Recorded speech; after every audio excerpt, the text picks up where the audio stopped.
May the words of my mouth and the meditations of all our hearts be pleasing to you, O Lord, our rock and redeemer. Amen. Palm Sunday, Passion Sunday, is a unique service. Sometimes contradictory, sometimes unreasonable. And it's one of the most unreasonable of all of the feasts of the liturgical year. We celebrate, for lack of a better term, two events in the life of Jesus. The first event is Jesus' entry into Jerusalem. We wave our palms, like I told you to do. We sing our songs, all in joyous recognition that Jesus is the Messiah, the divine Son of God. And then in the short span of time, in the twinkling of an eye, we shout with the mob of 2,000 years ago, "Let him be crucified." Let him be crucified. On this one Sunday, we move from ecstatic joy to an overwhelming sense of loss and despair. It's not much of a celebration, but maybe we need it. Maybe it is what we must pay to get to Easter on next Sunday. For most of us, it's Easter that transforms Jesus' death into something miraculous, something that is life-giving. And yet there's a part of me that believes that even if we didn't have an Easter, there's more to this story of the Passion than failure, more to this story than death. As I struggle each year with the conflicting emotions and events of today, I thought of a story that I used in my first Palm Sunday service, I think 27 years ago. And if you Google the story, run home and do that, you'll find it comes in all different iterations and versions. So I changed it up a little by using the version by a Sister Joan Chittister, who's a Catholic theologian. So here's the story. About 60 years ago, a large army invaded a tiny country and created a path of destruction wherever it went. Its greatest violence was reserved for the holy people of the country, particularly monks. When the invaders came to one of the villages, the village elder came out and reported to the commander, "All the monks, having heard of your approach, have fled to the mountains." The commander smiled a wide and cold smile. He delighted in the people's fear of him.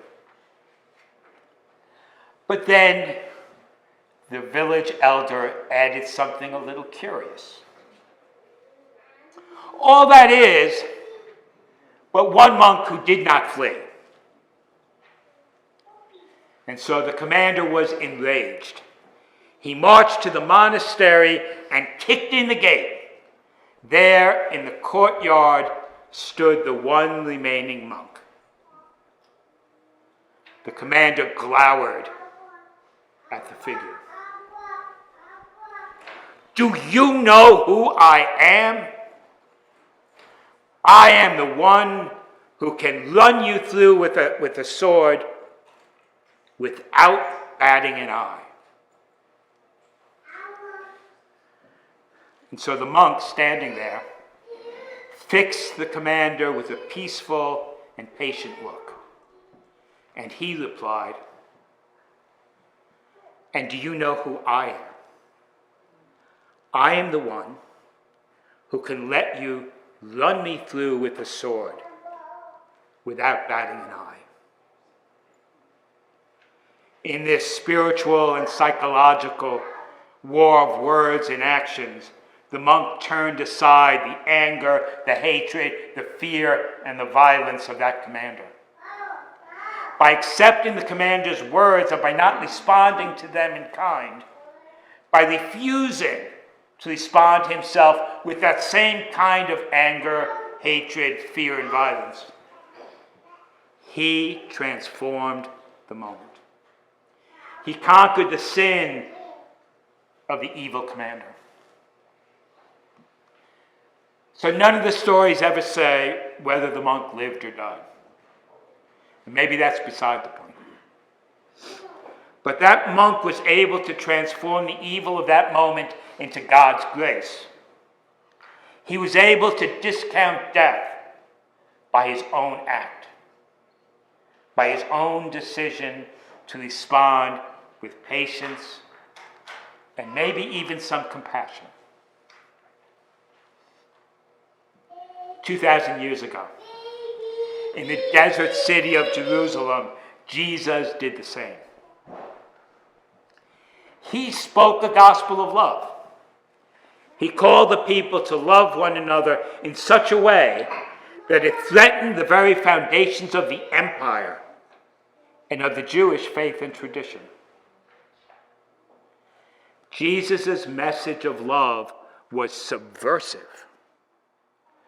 One can't have a wealthy and powerful government, as Pilate understood it, when all of the citizens are made equals through love.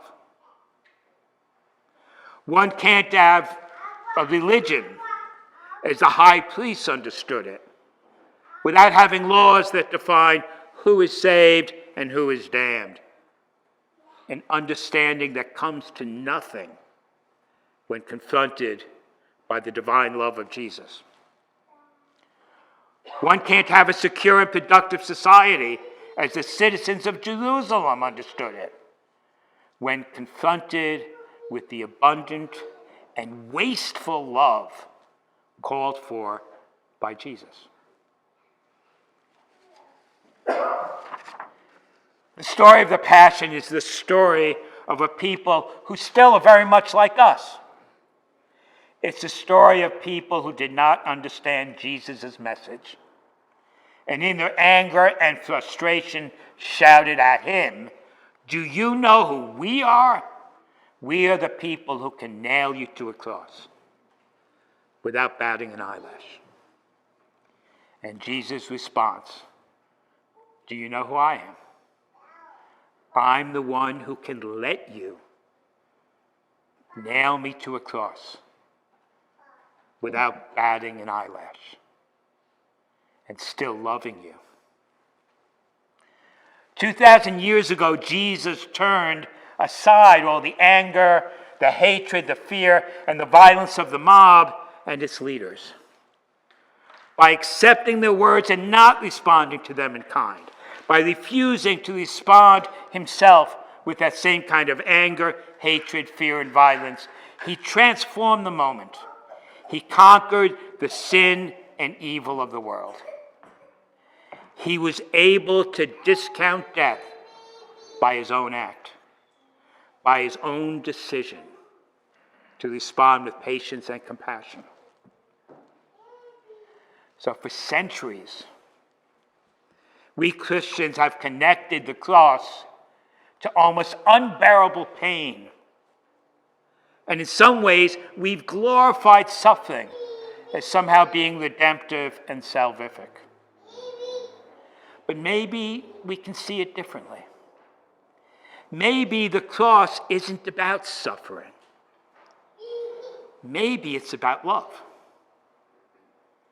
It's about absolute love. It's about unselfish, abundant love. At 70 years old, that's the only thing that makes sense to me anymore. Let the people say amen.